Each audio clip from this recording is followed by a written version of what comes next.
সবাইকে আমন্ত্রণ। শুরু করছি Tibet luxury soap presents Colors 24 powered by Typhoon fabric কেয়ারের আয়োজন। দর্শক, বরাবরের মতো তো সাথে আছি আমি শাহরিন জেবিন, আর আমার আজকের পর্বের অতিথি একজন চলচ্চিত্রের মানুষ, তিনি আমার সামনেই বসে আছেন। খোরশেদ আলম খসরু ভাই, আপনাকে স্বাগত আজকের এই আয়োজনে। কেমন আছেন? ধন্যবাদ, ভালো আছি। ভালো তো থাকারই কথা। দীর্ঘ 7 বছর পর চলচ্চিত্র প্রযোজক পরিবেশক সমিতির নির্বাচন অনুষ্ঠিত হতে যাচ্ছে এবং সেখানে আপনি সভাপতি পদে লড়ছেন। জি, প্রস্তুতি কেমন? ভালো লাগছে। কি প্রস্তুতির তালিকা কি নিয়েছেন? প্রস্তুতির তালিকা হচ্ছে যে এখন তো কেবল তফসিল এবং শিডিউলগুলো হয়েছে। প্রথম হচ্ছে সদস্যরা হবে চাঁদা আপডেট করবে, তারপরে হচ্ছে প্রাথমিক সদস্যদের তালিকা প্রকাশ হবে, চূড়ান্ত তালিকা প্রকাশ হবে, তারপরে হচ্ছে নমিনেশন ফর্ম কেনা। তো আরও 2-3টা স্টেপ আছে সামনে। তো এগুলো আমরা এটা তো বললেন একটা মানে রুলস বললেন, আরো নতুন অনেক নীতিমালা যুক্ত হয়েছে, সেগুলোও জানবো। কিন্তু ভোটাররা যে আপনাকে ভোট দিবে, কেন দিবে বা এটার জন্য কি করে দেবে? ভোটাররা কেন দিবে সেইটা হচ্ছে যে বিগত এই যে 7 বছর সমিতি নাই, কিন্তু আমি তো ছিলাম এবং আমি সমিতির আমাদের সদস্যদের জন্য আমি সবসময় তাদের পাশে ছিলাম এবং তাদের হচ্ছে যে প্রয়োজনে আমাকে তারা সবসময় পেয়েছে। আচ্ছা, এটাই আমার প্রস্তুতি। মানে এটা আপনি সবসময় সেবা দিয়ে এসেছেন, সবার পাশে ছিলেন, এটাই আপনার ভিতরে কনফিডেন্স। এইটাই আমার, যদি বলি আমলনামা, তবে তাই, এটাই আমার আমলনামা। আচ্ছা, আপনার যিনি প্রতিদ্বন্দ্বী তাকে নিয়ে কি বলবেন? আমি এখনো হচ্ছে যে কনফার্ম না, বাট আমি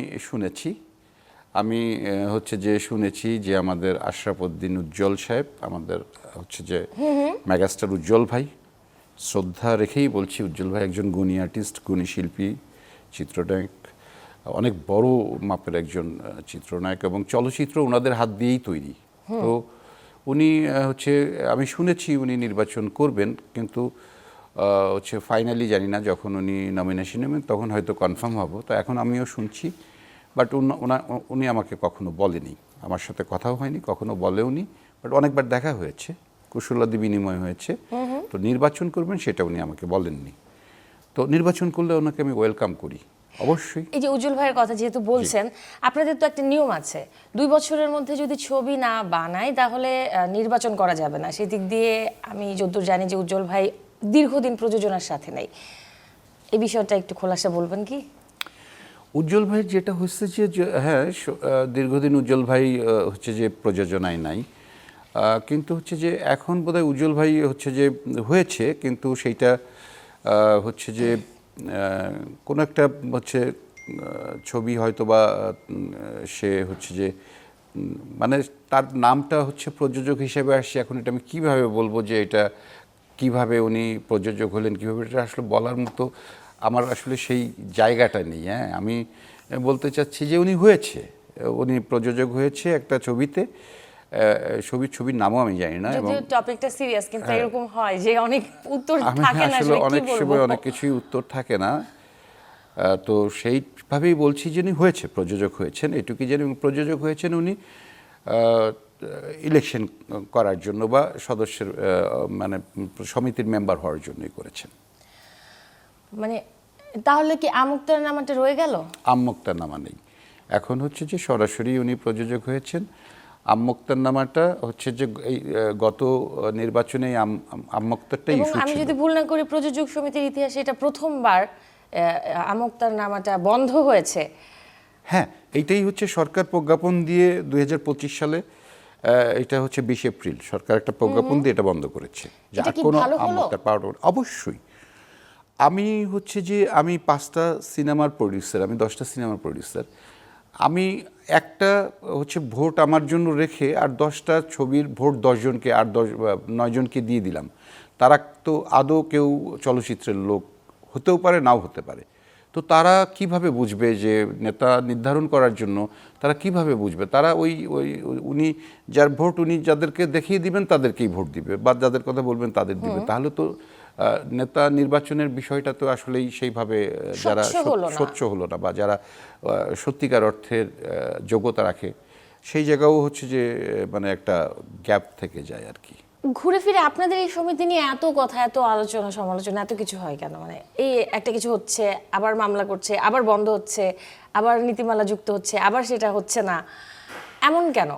আচ্ছা, এই যাবৎকাল কিন্তু এই একটা জায়গাতেই আম্মক্তার এইটা নিয়েই এত যাবৎকাল এই সমিতি সৃষ্টির পর এই পর্যন্ত শুধু আম্মক্তার নিয়েই হচ্ছে মামলা মোকদ্দমা হতো, আর অন্য কোনো হচ্ছে যে ওয়ে ছিল না। আর একটা ছিল, সেটা হচ্ছে টার্ম নির্ধারণ, মানে 2 বছর নির্বাচন করার পরে 1 বছর নির্বাচিত হওয়ার পরে 1 বছর ড্রপ দিতে হবে, তারপরে আবার 2 বছর করবে। তো এই তার আগে ছিল 3 বছর, আবার ড্রপ, মাঝখানে আবার ছিল যে কোনো ড্রপ নাই, একটানা যে যত খুশি করতে পারবে। এই হচ্ছে ইয়েগুলো, নীতিমালাগুলো বারবার হচ্ছে বাণিজ্য মন্ত্রণালয় থেকে আসার কারণে এই সমস্যাগুলো দেখা দিচ্ছে। আসলে নির্বাচন হবে তো, জুলাইতেই তো নির্বাচন, জুলাইয়ের 11 তারিখে এবার আশা করি নির্বাচন হবে। হচ্ছে তো ভাই? আশা করছি।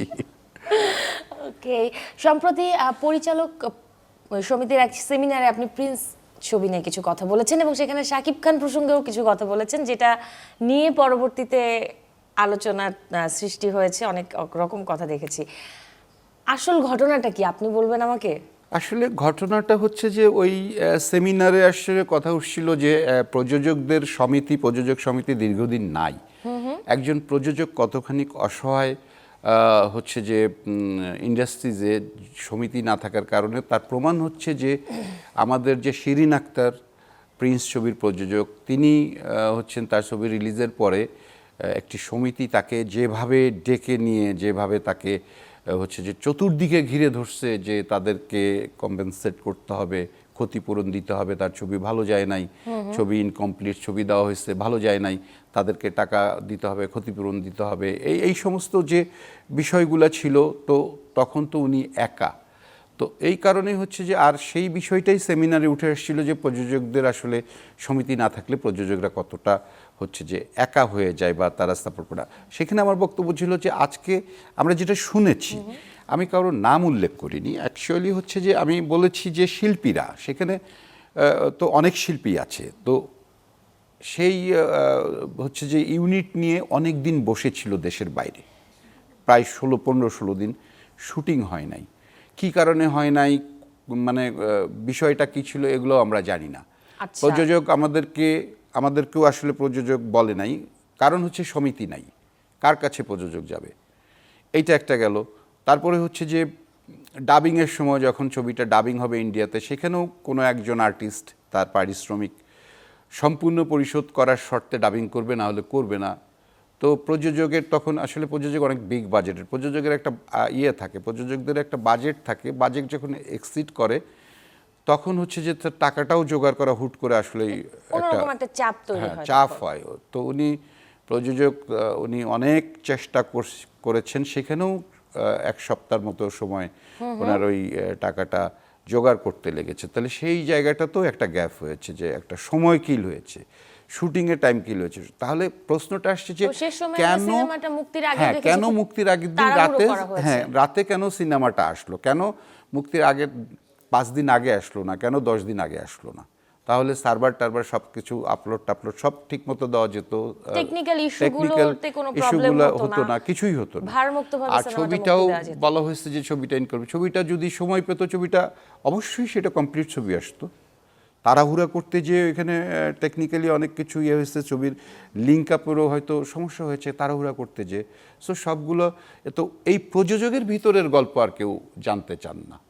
প্রযোজক যে একটা অসহায় ছিল, সমিতি না থাকার কারণে তার পাশে কেউ দাঁড়ায়নি, সমিতিও ছিল না, এমনিও কেউ দাঁড়ায়নি তার পাশে, যার জন্য সবাই মিলে তাকে চেপে ধরছে যে ক্ষতিপূরণ। এইটা তো আমি বলতে চাই যে একটা ছবি যদি 10 লাখ টাকা ব্যবসা হতো, এই প্রিন্স ছবির কোনো প্রযোজক কি, কোনো হল মালিক কি এসে বলতো যে আমার 10 লাখ টাকা বিজনেস হয়েছে, আমি 2 লাখ টাকা আপনাকে বেশি দিচ্ছি?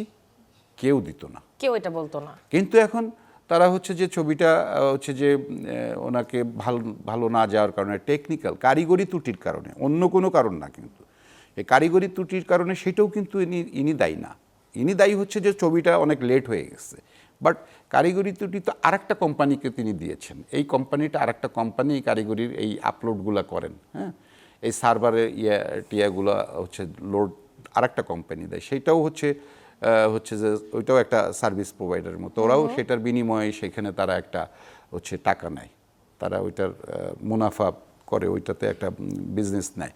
তো তো সেইখানে তারা দিতে পারে নাই। এখন ওকে দোষ দিচ্ছে, ওকে দোষ দিচ্ছে, সর্বোপরি হচ্ছে সব দোষ হচ্ছে এখন ওই প্রডিউসারের এবং তার কাছে মানে ক্ষতিপূরণ এখন। হ্যাঁ, এখন যারা ওই যে সার্ভারে যারা আপলোড দেয় ওনারা বলতেছেন যে প্রযোজক সময় মতো ছবিটা আনেনি, আবার ওনারা বলতেছেন আমরা সময় পাইনি, আপলোড দিতে পারিনি, আবার হল মালিকরা বলতেছে যে আমাদের ক্ষতি হয়েছে, আমাদের ক্ষতিপূরণ দিতে হবে। তো ওই একজনই, ওনার পাশে কেউ নেই, যার জন্য বলছি যে সমিতি খুবই দরকার, জরুরি। এইটা একটা এক্সাম্পল দিতে গেছি, আমি কিন্তু কারোর বিরুদ্ধে বলিনি। আমি একটু জানতে চাই যে ঈদের সিনেমার মানে অবস্থা কি, আপনি কি বলবেন? গেল ঈদে? হ্যাঁ, আচ্ছা, সেই সিনেমাগুলোই তো চলছে এখন। সেই সিনেমাগুলো চলছে এখনো, বনলতা চলছে খুব মানে দাপটের সাথে, আমি বলবো বনলতা দাপটের সাথে চলছে। বনলতার দর্শক এখনো হচ্ছে, ভালোভাবেই হচ্ছে। আর পাশাপাশি দম চলছে, বনলতার পাশাপাশি দম চলছে। অন্য ছবিগুলো আমার হলে থেকে নেমে গেছে, চলে গেছে সব। তো এখন আমিও 2টা হল করেছি, কে স্ক্রিন কুমিল্লাতে, ক্যান্টনমেন্টে, গোমতী টাওয়ারে। সেইখানে আমি চালাচ্ছি, আমার বাস্তব অভিজ্ঞতা থেকেই বলছি যে এখন আমার 2টা ছবি চলছে, তার মধ্যে বনলতা ভালো চলছে। কে স্ক্রিন সম্পর্কে কি একটু বলবেন? কে স্ক্রিন হচ্ছে খুব যে দারুণভাবে দেখলাম যে বিভিন্ন সুযোগ সুবিধা দিয়ে আপনি হল নির্মাণ করছেন। কে স্ক্রিন হচ্ছে যে আমি তো অনেক দিন ধরেই প্রযোজনায়, তাই না? তো আমি এখন বুঝতে পারছি এই সময় এসে যে এখন রিলিজ হল মাত্র 45টা। একটা ছবি রিলিজ হলে 45টা হলে রিলিজ হলে তো আসলে টাকা ওঠে না। তো আমরা আগে বলতাম যে প্রযোজক বাঁচলে চলচ্চিত্র বাঁচবে। আমরাই এখন প্রযোজকরাই বলি যে হল বাঁচলে প্রযোজক বাঁচবে, প্রযোজক বাঁচলে চলচ্চিত্র বাঁচবে। তো এই জন্যই হলের গুরুত্ব হচ্ছে আমরা অনুভব করেছি ভীষণভাবে। 2টা হচ্ছে যে ফেস্টিভ্যালে শুধু সিনেমা চলে, 2টা ঈদে সবগুলো ছবি, সারা বছর যারা ছবি নির্মাণ করে সবগুলো ছবি এই 2টা ফেস্টিভ্যালে এসে হুমড়ি খেয়ে পড়ে। 7টা 8টা করে ছবি রিলিজ হয়। সো না হয় মানে ছবির না পায় হচ্ছে যে ছবির মানে না ওঠে খরচ, না হয় হচ্ছে প্রদর্শন ঠিক মতো হচ্ছে যে ঈদ উপলক্ষে রিলিজ করতে চায়। কোনো ছবি দিনে 100 পেলো, 200 পেলো, আসলে সেইভাবে আসলে ছবির আসলে ম্যারিটও যাচাই হয় না। তো সব কিছু মিলে আমরা হলের গুরুত্ব খুব অনুভব করলাম, যার জন্য আমি সেখান থেকে আসলে আমি অলরেডি 2টা হল কুমিল্লা ক্যান্টনমেন্টের হচ্ছে গোমতী টাওয়ারে, আমি কে স্ক্রিন নাম দিয়েছি আমার কোম্পানির। আমার এই 2টা হল আমি এই ঈদেই চালু করেছি, খুব ভালো যাচ্ছে এবং সম্পূর্ণ আধুনিক সুবিধা। একটা সিনেপ্লেক্সের যা যা সুবিধা থাকে একদম সেই ফ্লোর কার্পেটে মোড়ানো থাকবে, সেই একদম সোফা গদিতে বসবে, চেয়ারে বসবে, এসি, তারপরে হচ্ছে সাউন্ড সিস্টেম, আধুনিক সুযোগ সুবিধা সব আছে এবং আমরা কিন্তু বিভিন্ন ভিডিওতে দেখেছি যে হলের একদম পরিবেশটা একদম আধুনিক সুবিধা। এই যে হলের কথা আসলো, যদি বলি যে সরকার হল সংস্কারের জন্য 1000 কোটি টাকার বাজেট রেখেছে এবং যদ্দূর জানি বা শুনেছি যে 1000 কোটি সেই বাজেট থেকে অনেকে নিতে চাচ্ছে, অনেকে নিতে চাচ্ছে না। এটা কেন? নিতে চাচ্ছে সেই জায়গাটাতে আসলে নাই এখনো। গত সরকারের সময় টাকাটা ছিল 1000 কোটি টাকা বরাদ্দ, এটা এখনো আছে, বাট হচ্ছে যে এটার অ্যাক্টিভিটিস নাই, কার্যক্রম নেই। এটার কার্যক্রম নাই। আমি হয়তো বা মনে করি যে এইটার হচ্ছে যে সরকার পরিবর্তন হয়েছে, সেই কারণেও এইটা গতিশীল হয়নি, বা এটা হচ্ছে যে এই প্রজেক্টটা এখনও অ্যাক্টিভ আছে কি না আমি জানি না, বা টাকাটা আছে এইটুকু জানি যে বাংলাদেশ ব্যাংকে 1000 কোটি টাকা আছে। সো এইটা হচ্ছে যে নেওয়া আর না নেওয়া, বিষয়টা হচ্ছে যে যেভাবে আসলে নীতিমালা করা আছে সেই নীতিমালাতে খুব টাফ হয়ে যায় এই টাকাগুলো নেওয়া। অনেকগুলো নীতিমালা, সেই নীতিমালায় আসলে সত্যিকার অর্থেই হচ্ছে যে কেউ যদি নিয়ে কাজ করতে চায় তাহলে তার জন্য আরও সহজ শর্ত লাগবে, ঋণের একটা সহজ শর্ত লাগবে, তা নাহলে আসলে খুব টাফ হয়ে যায়।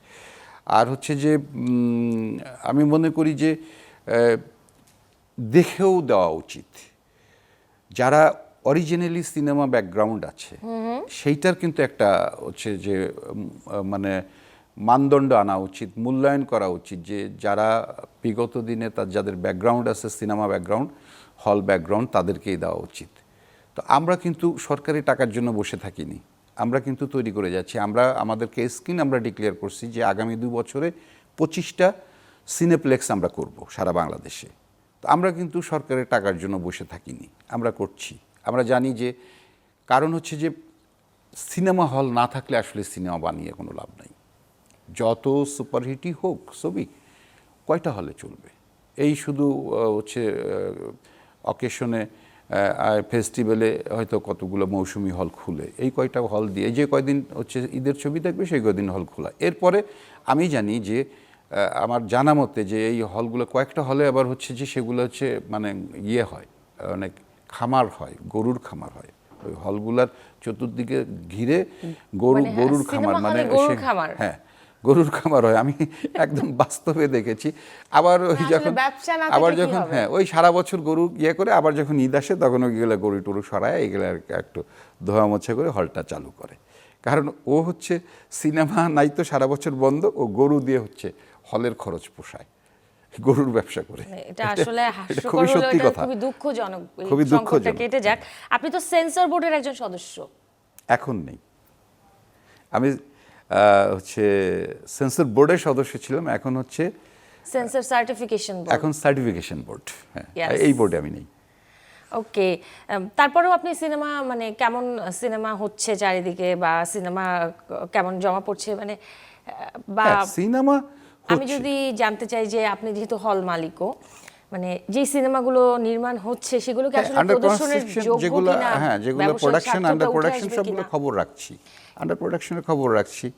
আমরা তো ধরেই নিতে পারি যে আমাদের হচ্ছে যে রকস্টার আসছে, আবার সাকিব খান এটা আসছে, আমরা ধরে নিতে পারি ঈদের সিনেমা। আমরা মালিকদের, আগামী ঈদের কথাই বলছি, মালিক ধরে নিতে পারি অল্প কিছুদিনের কাজ আছে, ছবি আসবে। এরকম অনেক ছবি আছে যেগুলো রেডি হয়ে আছে, এগুলো ঈদের। আর হচ্ছে সারা বছরে সিনেমা তো আমরা আসলে পাচ্ছি না। আমরা কেন সারা বছর কি আর কোনো সিনেমা আসবে না? সারা বছর আপনি বলছিলেন যে এটা যে হলের অবস্থাই যেটা বলছিলেন, সারা বছর সিনেমা নেই বলেই তো এই অবস্থা। সারা বছরের সিনেমা নেই, এই কারণেই সিনেমা নেই যে ঈদের সময় সবাই হুমড়ি খেয়ে পড়ে, মনে করে যে ঈদের সময় দর্শক আসে, দর্শক সিনেমা দেখবে। আমরা আসলে দর্শকদের ওই আস্থায় ফিরিয়ে আনতে পারিনি। এবং একটা বিষয় আমি কনফার্ম হয়েছি যে যদি সিনেমা হলের পরিবেশ থাকে, আধুনিক ডিজিটাল সমস্ত হচ্ছে কারিগরি সুবিধা থাকে, যন্ত্রপাতি থাকে, সাউন্ড সিস্টেম থাকে, সব কিছুই পরিবেশ থাকে, আমরা কিন্তু আমাদের এসির সাথে আমাদের হলে হচ্ছে আমরা পারফিউমের ব্যবস্থা করেছি। এসি যখন স্প্রেড করে তখন একদম র্যান্ডম কিন্তু পারফিউম স্প্রে হয়। তারপরে হচ্ছে যে আমাদের বললাম তো যে ফ্লোর কার্পেটে মোড়ানো, আমাদের সমস্ত সোফা এগুলো দিয়ে 5.1 ডিল হচ্ছে ডলবি সাউন্ড, এটা 7.1-এ যাবে। আমরা এটা পরিবর্তন, তো আমরা আধুনিক ডিজিটাল সিনেমা, ডিজিটাল সুবিধা দিয়ে হলে দেখাতে হবে, তাহলে দর্শক আসবে। যার প্রমাণ কে স্ক্রিন, এখানে দর্শক আসছে, আমরা এখনো দর্শক পাচ্ছি, সারা বছরই পাবো। আমি ছবি থাকলে, আমার বিশ্বাস যে আমি ছবি থাকলে সারা বছর কে স্ক্রিনে দর্শক আসবে। আমি বলতে চাচ্ছি যে ঈদ কেন্দ্রিক হয়ে গেল না সিনেমাগুলো, ঈদ কেন্দ্রিক সারা বছরে 52 সপ্তাহে বাকি সময়। হ্যাঁ, সেটাই বললাম যে পরিবেশ দিলে আস্তে আস্তে কিন্তু আপনি পরিবেশ দিচ্ছেন না, কন্টেন্ট পরিবেশ দিচ্ছি না, সিনেমা কি তৈরি হচ্ছে সেই অনুযায়ী? তো হচ্ছে যে ঈদ ছাড়া আসলেই হচ্ছে যে দর্শকও তো এই যে হল তো কমে যাচ্ছে, তখন ঈদে মৌসুমি হল সহ প্রায় 150 হলের উপরে হচ্ছে ছবি রিলিজ হচ্ছে।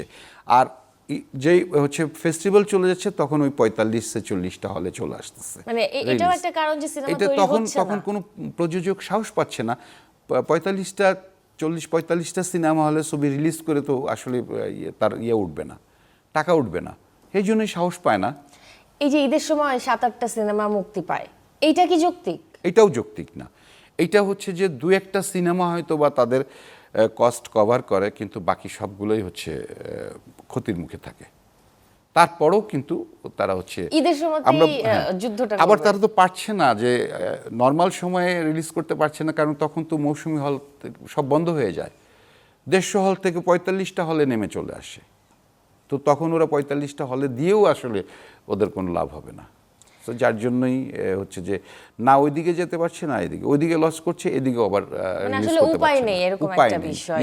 এই মুহূর্তে কি ইন্ডাস্ট্রিতে, মানে আপনি যেহেতু সিনেমার মানুষ, সিনেমার সাথে আছেন, প্রযোজনাও করছেন, সবকিছুর সাথে আছেন, ইন্ডাস্ট্রিতে কি 5 জন কমার্শিয়াল নায়ক নায়িকা আছে? না। বা খল অভিনেতা? নেই। আপনি কজনের নাম বলতে পারবেন? নেই, পারবো না। এই যে বললেন সুন্দর করে, নেই, পারবো না, এই বাস্তবতাটা কেন, আর এটার দায়টা আসলে কার? এটার দায় হচ্ছে, আমি বলবো এই দায়টা আমাদেরই। আমরা যারা নির্মাতা, আমরা যারা হচ্ছে যে প্রযোজনা সংস্থা, দায়টা আমাদেরই। এবং আমি বলবো যে দায় হচ্ছে অনেকটা আমাদের যারা হচ্ছে যে টেকনিশিয়ানস বলবো, ডাইরেক্টর, কেউ বলবো। আমরা হচ্ছে যে, আমি 5 বছর সেন্সর বোর্ডের মেম্বার ছিলাম, 5 বছর সিনেমা দেখেছি, অনেক কষ্ট করে বুকে পাথর চেপে কিন্তু সিনেমাগুলো দেখেছি। আর খুব আফসোস করেছি যে এই যে অপচয়গুলো হচ্ছে, একটু একটু যদি এরা সাবধান হতো, একটু যদি ওরা কেয়ারফুল হতো, বা একটু যদি টেকনিক্যাল হতো, তাহলে কিন্তু এই অন্তত লোকসান হতো না। ওরা লাভ না হোক, অন্তত ক্ষতির মুখে পড়তো না। আমরা দেখেন, আমাদের হচ্ছে যে আমরা হুট করে করি কি, আমাদের মেইন স্ট্রিমের আমরা করি কি, দুজন হচ্ছে যে আর্টিস্ট আমরা নিয়ে আসলাম, নতুন নতুন দুজন আর্টিস্ট নিয়ে আসলাম, খুব সুন্দর দেখতে শুনতে সব কিছুতেই ভালো, হাইট টাইট দিয়ে সব কিছু ঠিক আছে, একজন সিনেমার নায়কের মতোই একজন নিয়ে আসলাম, নায়িকার মতোই নিয়ে আসলাম, নিয়ে এসে তাকে দাঁড় করালাম, কিন্তু সে মাকাল ফল, না দিতে পারছে ডায়লগ, না পারছে হচ্ছে যে অভিনয় করতে, তাইলে আমার লাভ হলো কি? আর হচ্ছে যে আমরা যদি একটু চিন্তা করি, আমরা সব জায়গায়, পৃথিবীর কোথাও কিন্তু এইভাবে হয় না, হুট করে নিয়ে এসে দাঁড় করায় দেওয়া, এটা হয় না। ওদের ব্যাকগ্রাউন্ড আছে। আমাদের এখানে গ্রুমিং এর একটা সিস্টেম তো হ্যাঁ, থাকা আমাদের উচিত। এখানে কিছুই নাই, হুট করে নিয়ে এসে দাঁড় করায় দিয়ে ক্যামেরার সামনে, সেইভাবে আসলে সিনেমা হয় না আমরা যেটা করে থাকি। বাট আমাদের কিন্তু সেই সাপোর্ট আছে, আমরা কিন্তু সেই বাইরের সাপোর্টে যাই ইন্ডাস্ট্রিতে না। দেখেছি যে একজন আর্টিস্টকে একটা গল্পের জন্য তৈরি আমাদেরও করার তাই জন্য আছে। 3 মাস 6 মাস ধরে আমাদেরও grooming টেলিভিশন করানো চলচ্চিত্র হয়। ইনস্টিটিউট আছে সরকারের থেকে। এটা আমরা অনেক দিনের, দীর্ঘদিনের দাবি ছিল যে আমাদের হচ্ছে চলচ্চিত্র ইনস্টিটিউট আমাদের দাবি ছিল, সেখানে গভর্নমেন্ট এটাকে টেলিভিশন এবং চলচ্চিত্র ইনস্টিটিউট করেছে। সেখানে তো হাতে কলমে শেখাচ্ছে, সেখানে সেই অ্যাক্টিং ইনস্টিটিউটটাকে শেখাচ্ছে। কি কাজে লাগানো হচ্ছে? আমি বলছি যে সেই স্কুলের যারা যেখানে, এবং তাদেরকেও তো একটা সার্টিফিকেট দেওয়া হয়, তাদের তো একটা সার্টিফিকেট, একটা কাজ করতে হলে তো প্রত্যেকেরই তো একটা ব্যাকগ্রাউন্ড লাগে, একটা অভিজ্ঞতার সনদ লাগে। হুট করে এসে কোনো ব্যাকগ্রাউন্ড নাই, কোনো কিছু নাই, হুট করে এসেই দাঁড়ায় কাজ করলো, তাহলে কি কাজ পাবো তার কাছ থেকে? সুন্দর সব কিছুই ঠিক আছে, দেখতে শুনতে সবই একজন হিরো, ঠিক আছে, সব ঠিক আছে, কিন্তু মাকাল ফল, মানে কোনো অ্যাক্টিংও নাই, কোনো অভিনয় নাই, কোনো কিছুই নাই, নাই মারপিট, নাই হচ্ছে নাচ। এভাবেই কি চলবে? এইভাবে চলতে পারে না, এইভাবে চলতে পারে না। আমরা এই জন্য প্রস্তাব রেখেছি যে আমরা হচ্ছে টেলিভিশন চলচ্চিত্র ইনস্টিটিউটের যিনি প্রধান, যিনি নির্বাহী, ওনার সাথে আমরা বসেছি, ওনাকে বলেছি আপনাদের যারা স্টুডেন্ট, হোক তারা ক্যামেরার, হোক তারা অ্যাক্টিংয়ের, হোক তারা ডাইরেকশনের, সব আমাদের ইন্ডাস্ট্রির সাথে আপনারা আসেন, এসে আমরা আপনাদেরকে আপনাদের যে আমরা ইন্টার্নির আমরা সুযোগ দিই। আপনাদের ওইখানে সব থিওরিটিক্যাল আপনার হচ্ছে আপনার কাগজে কলমে পড়াশোনা, আপনার থিওরিটিক্যাল আপনার হচ্ছে প্র্যাকটিক্যাল আমাদের এফডিসিতে এসে করেন। আমরা এটা নিয়ম করে দিব যে প্রত্যেকটা প্রোডাকশন থেকে, প্রোডাকশন না দিলেও প্রত্যেক প্রযোজক সমিতি থেকে তাদেরকে আমরা কনভেন্স দিব, তাদের আসা যাওয়া খাওয়ার কনভেন্স দিব। না, কিন্তু খুশু ভাই, তাহলে প্রত্যেকে টিম ধরে ধরে এসে এখান থেকে তারা প্র্যাকটিক্যাল করবে, যারা ক্যামেরার ছাত্র ক্যামেরাতে করবে, যারা ডাইরেকশনের তারা ডাইরেকশনের উপরে ওরা আসবে, এখানে অ্যান্টানি করবে। তো সেই সুযোগ আমরা করে দিতে চাচ্ছি আগামীতে। মানে এই যে বললেন, এটা কিন্তু খুব ভালো একটা উদ্যোগ। এটা যদি মানে এটা যদি এইভাবেই কার্যকর হয় তাহলে কিন্তু আমরা খালি যদি আসলেই নতুন মুখ করতে থাকি। এর মধ্যেও হচ্ছে কথা হয়েছে, এর মধ্যেও বলেছেন আমাদের হচ্ছে যে ইয়ার মধ্যে সেমিনারের মধ্যে আলোচনায় নতুন মুখের আয়োজন করতে হবে। ভাই, নতুন মুখের আয়োজন বহুত আগের থেকে বহুতবার হয়েছে, এটাতে আসলে খুব একটা লাভ হয় না। আমাদের যদি আপনি দেখেন, আমার তো হচ্ছে যে আমার তো সেইভাবে একদম মানে হ্যান্ডসাম ওইভাবে ইয়ার সবগুলোই সাকিব খানের মতো হিরো লাগবে তা না। নানা পাটেকর কি অ্যাক্টিং করছে না? নানা পাটেকর কি হিরো না? একদমই তাই, তাই না? আমাদের আপনি যদি বলেন যে আমাদের ফাইটার ছিল জসিম ভাই ফাইটার, তারপরে ভিলেন, সেখান থেকে জসিম ভাই কি হিরো হয়নি? অ্যাক্টিংয়ে নিয়েছে মানুষ তাদেরকে, তাদের অ্যাক্টিং অভিনয় এগুলো দেখে তাদের ভক্ত হয়েছে মানুষ, দর্শকরা। সো আমরা তো সেই রকম, আমরা শুধু খালি ওই নতুন মুখে সুন্দরী দেখেই আসলে ওর পিছে ঘুরলে আসলে হবে না, ব্যাকগ্রাউন্ড লাগবে, জানাশোনা হ্যাঁ, আমার হচ্ছে যে সিনেমা ব্যাকগ্রাউন্ড লাগবে, অভিনয় ব্যাকগ্রাউন্ড লাগবে, ডাইরেকশনের ব্যাকগ্রাউন্ড লাগবে, তারা যদি আসে তাহলে আমরা কম বাজেটে করলেও, আমরা কম বাজেটে একটা সিনেমা করলেও সেই সিনেমাটা মানুষের কাছে নান্দনিক হবে, মনে হবে যে না এটার ভিতরে একটা প্রাণ আছে। হ্যাঁ, একটা ভালো প্রাণ আছে। আমরা গল্পকারও এখান থেকে আনতে পারি, কাহিনীকারও আনতে পারি, ডায়লগ দেখেন, এক ডায়লগ সারা বছরকে বছর চলছে। এই ডায়লগের কিন্তু অনেক চেঞ্জ আমরা আনতে পারি। তো সেই জন্য আমরা যারা হচ্ছে ডায়লগ লিখে তাদেরকেও আমরা এখন আর ইউজ করি না। এগুলো কত কি ছিল একসময়, সেগুলো এখন নাই কিন্তু। তবে আপনি যেভাবে ভাবছেন আর যে উদ্যোগ নিচ্ছেন, এটা কার্যকর হলে অবশ্যই সংকট অনেকটা কমে যাবে। গেল বছর ঈদে আপনার সিনেমা পেয়েছি, নেক্সট সিনেমার কি খবর বলেন তো? আবার গেল বছর আমি তো সেই জায়গার থেকে আর্টিস্ট বাড়ানোর জন্যই আমি দেখেছি যে শাকিব খানের উপর সব ঝুঁকে পড়ে। তো আমি এই জন্যই যে হচ্ছে যে দর্শক কিছুটা যেন অন্য অন্য আর্টিস্টের উপরও যেন দর্শক কিছুটা নির্ভরশীল হয়, বা তাদেরকে পছন্দ করে, বা তাদের কাজ দেখে, অভিনয় দেখে বা সিনেমা দেখে। সেই জন্য কিন্তু অনেক বড় বাজেটে, আমার প্রায় 4 কোটি টাকার উপরে ইনসাফ সিনেমার আমার বাজেট ছিল। আমি তাসনিয়া ফারিনকে আনার চেষ্টা করেছি। আমি না বললাম যে নতুন হুট করে কাউকে কিন্তু ধরে নিন। তাসনিয়া ফারিন নাটকের ব্যাকগ্রাউন্ড ছিল, ওখান থেকে তো অভিনয়ের ব্যাকগ্রাউন্ড আছে, সেখান থেকে আমি সিনেমায় তাকে প্রথম আমার ছবি করেছি ইনসাফ, তাসনিয়া ফারিন। রাজকে এনেছি, মোশাররফ করে, এরা টেলিভিশনের, এখান থেকে কিন্তু রেগুলার টেলিভিশনে কাজ করে, সেখান থেকে ধরে কিন্তু আমি এই হচ্ছে সিনেমার মধ্যে আমি এনেছি। এইরকম করে করে যারা আছে তাদেরকে সুযোগ দিতে হবে, তাদেরকে নিয়ে আসতে হবে। নিয়ে এসে হুট করে একজন, তার কোনো ব্যাকগ্রাউন্ডই নাই, দাঁড় করাই দিলাম, হয়ে গেল কি, সে একটা, তার কোনো ডায়লগ নাই, তার কোনো ডেলিভারি সেন্স নাই, তার কোনো ক্যামেরা সেন্স নাই, কিছুই নেই আসলে। আর আমরা তাড়াহুড়া করে শ্যুট করে ওইটাই জমা দিয়ে দিলাম। আলহামদুলিল্লাহ সেন্সর বোর্ড ওইটা দিয়ে দিল, আমিও দিয়েছি। আমি নিজেকেও তাই বলতেছি যে কি করব, একজন প্রযোজকের লোক নিয়ে ওইটা পরে বলবে যে আটকে দিল, হ্যাঁ, ক্ষতির মুখে পড়লো, আটকে দিল, ক্ষতির মুখে। আলটিমেটলি রিলিজ দিয়েও তো আসলে ক্ষতিটাই থাকলো। হ্যাঁ, ক্ষতিটাই আলটিমেটলি বুঝতে আপনি চাই। আপনি একটু বলেন না, আপনার সিনেমা কবে আসবে? আমার সিনেমা, আমি আমার নেক্সট প্ল্যানিং, আমি জানি না, আপনি আমাকে প্রথমেই হচ্ছে বললেন যে আমি শাকিব খানের বিরুদ্ধে বলেছি।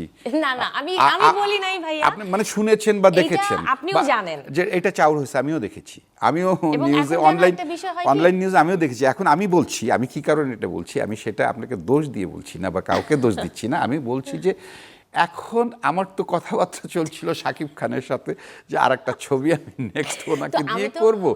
এখন এই কথাটা, এই যে আমি কোনো আর্টিস্টের নাম বলিনি, এই কথাটা যেভাবে চাউর হয়েছে শাকিব খানের, ওই দিন দেখলাম যে প্রিন্স ছবির ডাইরেক্টরও একটা স্টেটমেন্ট দেখলাম যে উনি বলেছেন যে শাকিব খানকে নিয়ে আমি, খসরু সাহেব যা বলেছে সত্য নয়।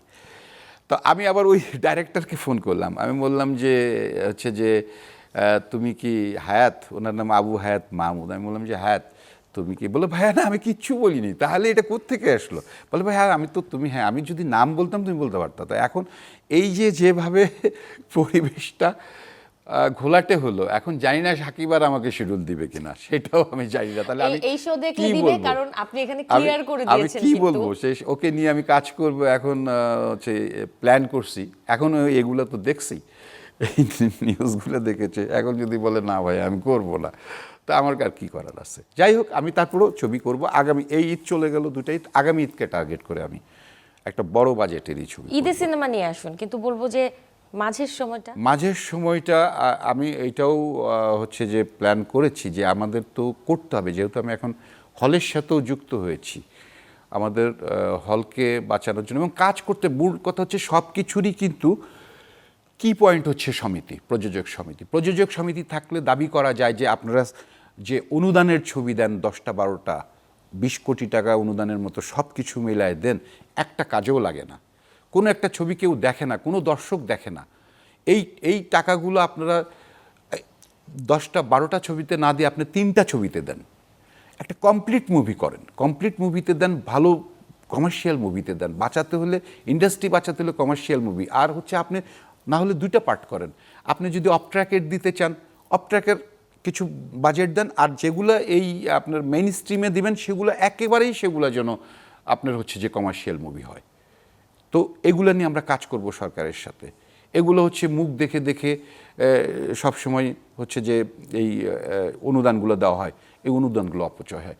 এই অনুদানগুলোও যদি আমরা কাজে লাগাতে পারি, হল বেঁচে যায়। হল যখন দেখবে যে হলের থেকে ব্যবসা আসছে, একজন হল মালিক তার হল চালিয়ে ব্যবসা পাচ্ছে বা তার সারভাইভ করতে পারছে, তখন কিন্তু সে হল এক্সটেইন করবে, তখন কিন্তু তার হলে সে পারফিউম দিবে, তখন কিন্তু সে সিট হচ্ছে সোফা দিবে, কার্পেট দিয়ে ফ্লোর মোড়াবে, তার আগে না। তো সেগুলো সেই জায়গাটায় আসতে হবে। গভর্নমেন্টও পারে, সরকারও পারে এটা করতে। এই অপচয়গুলো যেন সরকার না করে। অবশ্যই খসরু ভাই, আর আশা করব চলচ্চিত্রের সব সংকট কেটে যাক। অসংখ্য ধন্যবাদ, আজকে অনেক আলাপচারিতার মাধ্যমে অনেক কিছু জানতে পারলাম আপনার কাছ থেকে। শেষ করব আজকের আয়োজন, ভালো থাকবেন। ধন্যবাদ আপনাকে। ধন্যবাদ আপনাকেও। দর্শক, এই ছিল আজকের Tibet luxury soap presents Colors 24 powered by Typhoon fabric কেয়ারের আয়োজন। আসছে সপ্তাহে নতুন অতিথিকে সাথে নিয়ে আবারও হাজির হব। সেই পর্যন্ত সবাই ভালো থাকুন, আর দর্শক অবশ্যই চ্যানেল 24 এর সাথেই থাকুন।